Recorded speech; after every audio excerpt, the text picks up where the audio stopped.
صل وسلم دائما أبدا على حبيبك خير الخلق كلهم.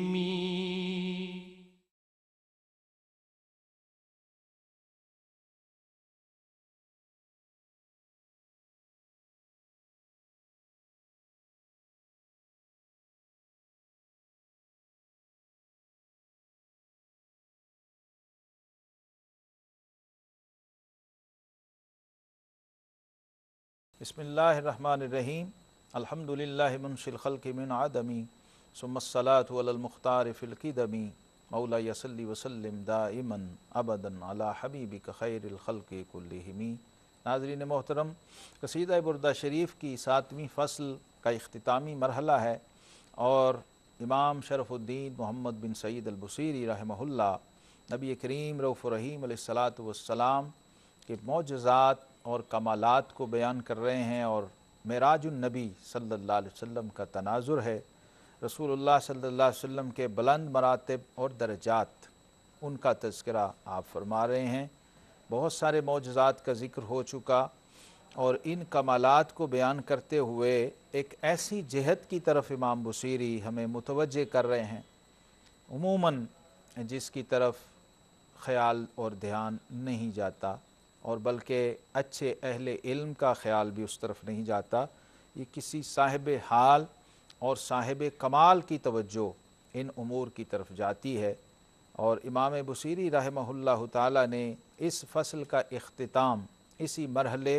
اور اسی کیفیت پر کیا ہے. نبی کریم علیہ السلام کے مدارج عالیہ کو بیان کرتے ہوئے امام بصیری عرض گزار ہیں: مولاي صل وسلم دائما ابدا على حبيبك خير الخلق كلهم وجل مقدار ما اوتيت من رتب وجل مقدار ما اوتيت من رتب وعز إدراك ما أوليت من نعم مولاي صل وسلم دائما أبدا على حبيبك خير الخلق كلهم. فرماتے ہیں کہ یا رسول اللہ صلی اللہ علیہ وسلم، آپ کے مدارج عالیہ اور وہ مراتب و مدارج جن پر آپ فائز کیے گئے ہیں اور آپ جن سے نوازے گئے ہیں، ان کا حاصل کر لینا یا پا لینا تو دور کی بات ہے، ان مقامات و مراتب کا ادراک اور تصور بھی آپ کے غیر کے لیے محال ہے. آپ صلی اللہ علیہ وسلم کے علاوہ ان مقامات کا کسی کو حاصل ہونا یہ ممکن ہی نہیں تھا، اور ممکن ہی نہیں ہے، اور ممکن نہیں ہو سکتا. اور یہ بالکل سامنے کی بات ہے. رسول اللہ صلی اللہ تعالیٰ علیہ وسلم کے مثلاً معجزہ معراج کو ہی لے لیجئے، اور معجزہ معراج کے متعلقات کو لے لیجئے، اس کے مراحل و مراتب کو لے لیجئے، تو کوئی غیر اس کا تصور بھی نہیں کر سکتا. تاریخ انسانی میں اس کی کوئی مثال نہیں ہے کہ کسی شخص نے، کسی انسان نے، یا کسی اور مخلوق، فرشتے نے، جن نے نبی کریم رؤوف الرحیم علیہ السلام کے علاوہ اپنے رب کو، اپنے پروردگار کو براہ راست اپنے سر کی آنکھوں سے، کھلی آنکھوں سے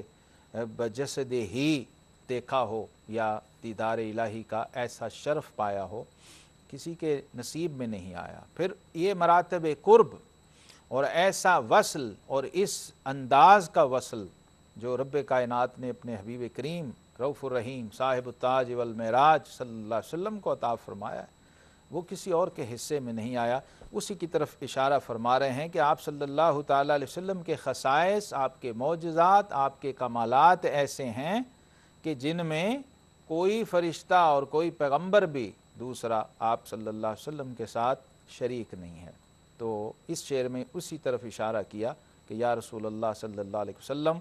چونکہ معراج کے سارے مراحل بیان کر دی ہیں، اب اس کو سمیٹ رہے ہیں اس مضمون کو، تو سمیٹتے ہوئے گویا ایک طرح کا وائنڈ اپ کر رہے ہیں اس فصل کا. تو آپ صلی اللہ علیہ وسلم کی وہ تمام خوبیاں، وہ خصائص اور کمالات جو اس فصل سے متعلق تھے، وہ کمال بلاغت سے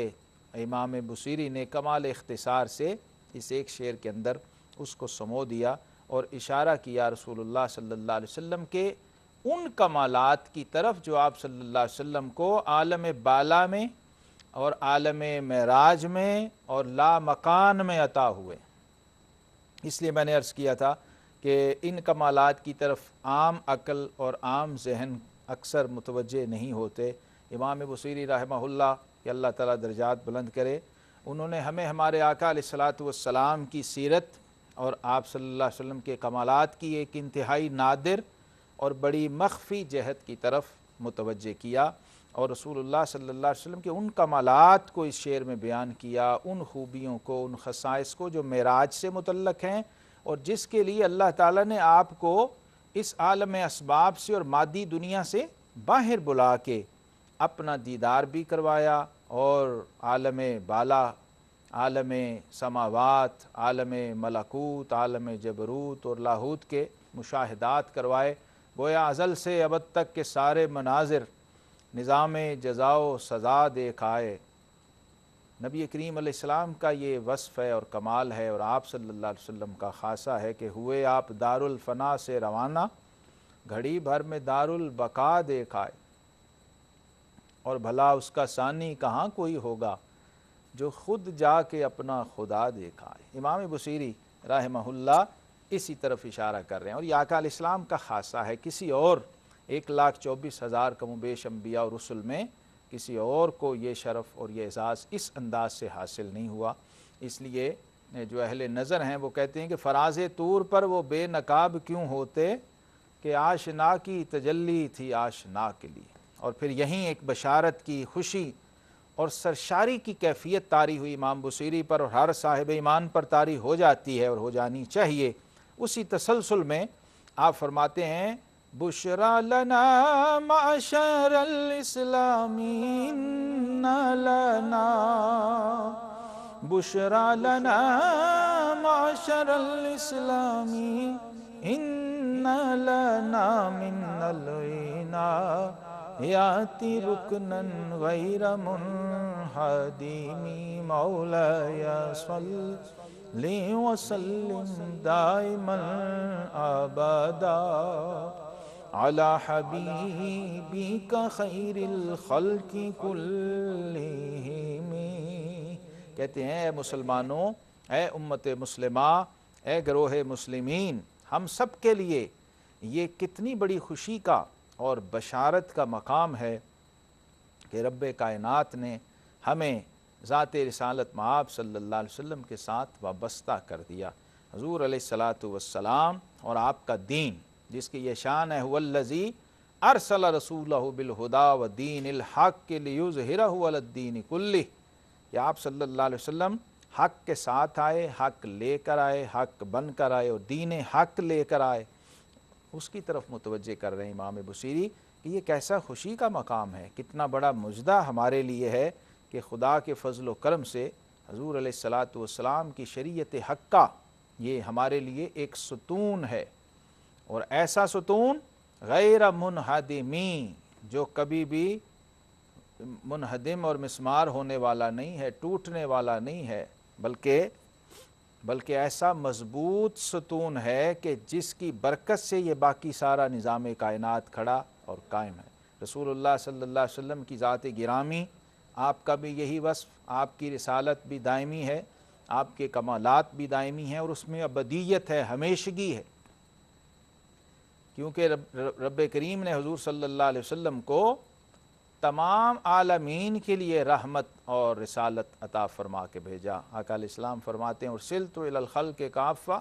میں اللہ کی ساری مخلوق کی طرف رسول بن کے آیا ہوں۔ تو گویا یہ دائمی رسالت، دائمی شریعت اور دائمی دین جس کے ساتھ ہمیں وابستہ کر دیا گیا، حضور صلی اللہ تعالیٰ علیہ وسلم کی اس نسبت پر امام بصیری ایک وجد کے اور سرشاری کے عالم میں خوشی کا اظہار بھی کر رہے ہیں، اور ہمیں بھی دعوت دے رہے ہیں اور متوجہ کر رہے ہیں کہ اس نعمت عظمیٰ پر جتنا اپنے رب کا شکر ادا کیا جائے وہ کم ہے،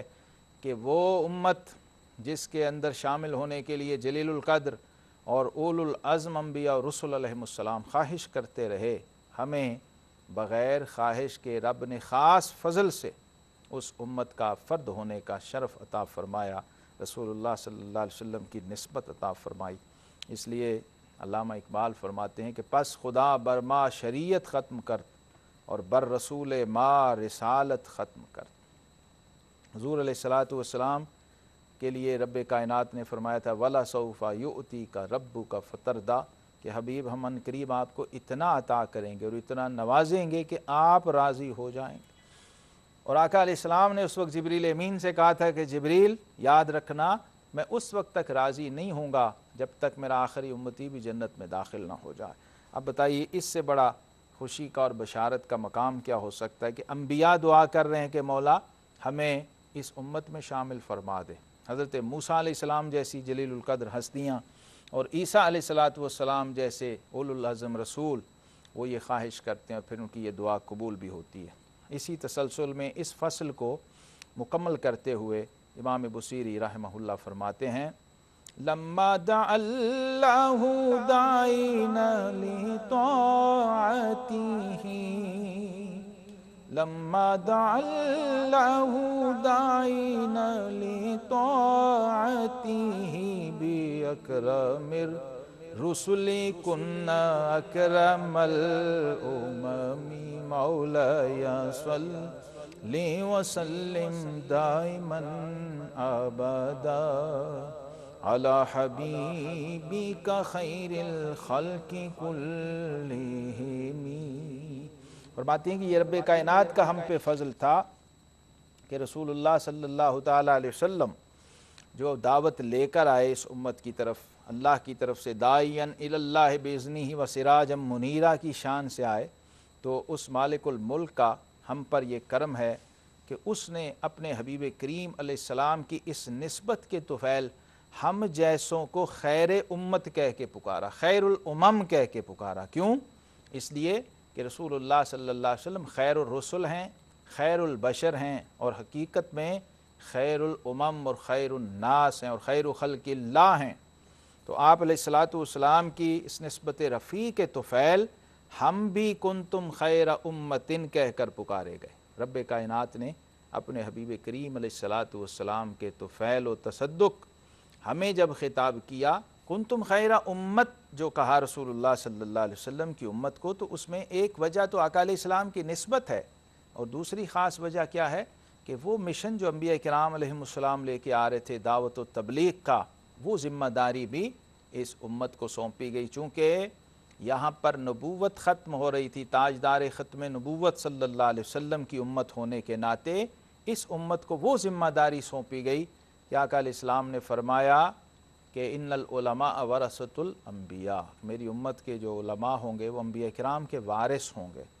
اور اس مشن کو، اس میسج کو، اس دعوت کو لے کر یہ آگے چلیں گے۔ اور رسول اللہ صلی اللہ علیہ وسلم چونکہ خاتم النبیین ہیں،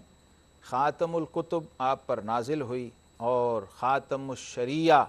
آپ صلی اللہ علیہ وسلم کی شریعت ٹھہری، اور آپ کی امت خاتم الامم ٹھہری، یہاں پر امتوں کا سلسلہ بھی ختم ہو گیا۔ تو انبیاء کرام علیہم الصلوات و تسلیمات کی اس دعوت کا فیض اب اس امت کے ذریعے جو رسول اللہ صلی اللہ علیہ وسلم کی امت ہے آگے منتقل ہوگا۔ اور رسول اللہ صلی اللہ تعالیٰ علیہ وسلم کی امت کو ہی یہ کہا گیا کہ لِتَكُونُوا شُهَدَاءَ عَلَى النَّاسِ، کہ اے امت محمدیہ علیہ صاحب السلام وَجَعَلْنَاكُمْ أُمَّةً وَسَطًا، تمہیں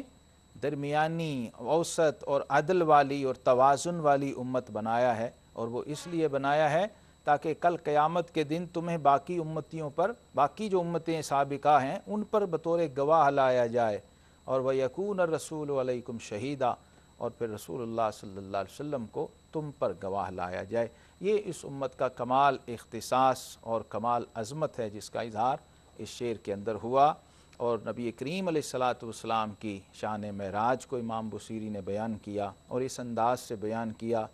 کہ کس کو دیکھا یہ موسیٰ سے پوچھے کوئی، آنکھ والوں کی ہمت پہ لاکھوں سلام، وصلی اللہ تعالی علی النبی الامی وآلہ واصحابہ اجمعین۔